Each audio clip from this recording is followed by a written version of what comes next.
आज की ये खबर गोरखपुर की सियासी गलियों से निकलकर पूरे प्रदेश में सनसनी फैला रही है।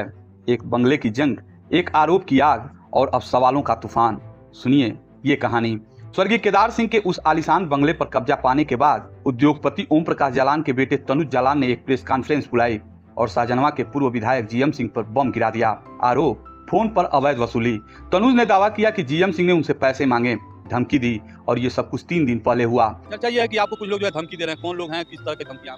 देखिए, पूर्व विधायक जीएम सिंह जी ने हमारे पिताजी को फ़ोन किया था कि भाई आप देख के इनके बच्चों को सहयोग कीजिए, मतलब उनको कुछ दीजिए। तो हम बोले भाई जब उनके बच्चों ने हमें कोऑपरेट नहीं किया, हम तो शुरू से ही चाह रहे थे कि वो मतलब शांतिपूर्वक की ज़मीन खाली कर दें, चले जाएँ। उस समय ये चले गए होते शांतिपूर्वक, तो हम जरूर कुछ ना कुछ सहयोग करते हैं उनका। लेकिन आज जब वो इतना बवाल करके यहाँ अपने समाज को भ्रमित करके उनको फैक्ट नहीं बता के आज उनके समाज को भी ये पता चलेगा कि फैक्ट क्या है इसमें, तो वो खुद सोचेंगे कि इन्होंने, उनके समाज भी इनसे सोचेंगे कि इन्होंने गलत किया। इस खुलासे ने राजनीतिक हलकों में हड़कंप मचा दिया। पूर्व विधायक जीएम सिंह को मजबूरन सामने आना पड़ा। उन्होंने अपनी सफाई में प्रेस कॉन्फ्रेंस की, आरोपों को सिरे से खारिज किया और इसे एक साजिश करार दिया। लेकिन अब ये मामला सिर्फ आरोप प्रत्यारोप तक नहीं रुका, सियासत की आग लग चुकी है। प्रेस कॉन्फ्रेंस में तनुज जालान ने जोरदार तरीके से कहा कि फोन आया, पैसे मांगे गए, लेकिन जब सबूत मांगे गए तो वो खाली हाथ नजर आए।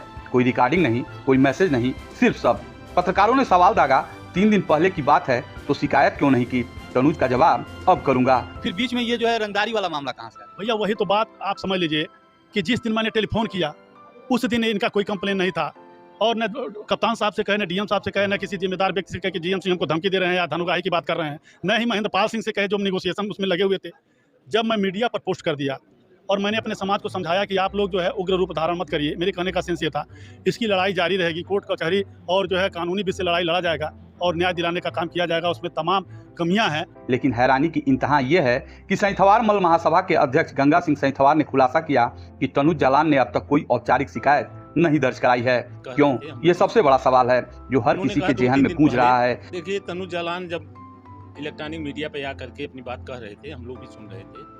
उन्होंने कहा 2-3 दिन पहले जीएम सिंह का फोन आया था, तो 2-3 दिन के बाद वो मीडिया पे आए। 2-3 दिन के पहले ही उनको अधिकारियों के पास जाना चाहिए था, इसी शिकायत उनको अधिकारियों से करना चाहिए था। लेकिन जब उस दिन सोशल मीडिया या आप लोगों के इलेक्ट्रॉनिक मीडिया पे आए, तब भी उन्होंने गलत अफवाह फैलाया कि चिट्ठी लिख करके वकील से मैं रखा हूँ और इसको कल मैं ले जाकर के एसएसपी को दूंगा।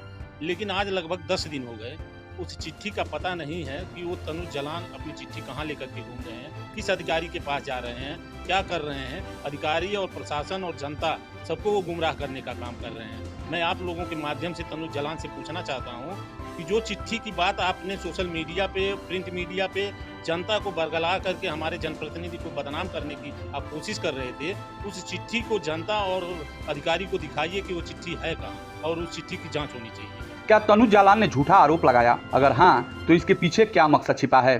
क्या ये केदार सिंह के बंगले पर कब्जे की लड़ाई का नतीजा है या फिर कोई बड़ा राजनीतिक खेल जहां एक पूर्व विधायक का चरित्र हनन करके कोई फायदा उठाने की कोशिश हो रही है? जीएम सिंह जो शाहजनवा के पूर्व विधायक हैं, उनकी छवि पर ये दाग, क्या ये सिर्फ आरोप है या सच्चाई की परतें अभी खुलनी बाकी हैं? गंगा सिंह सैंथवार का बयान तो साफ कह रहा है कि कोई शिकायत नहीं हुई, तो फिर ये ड्रामा क्यों?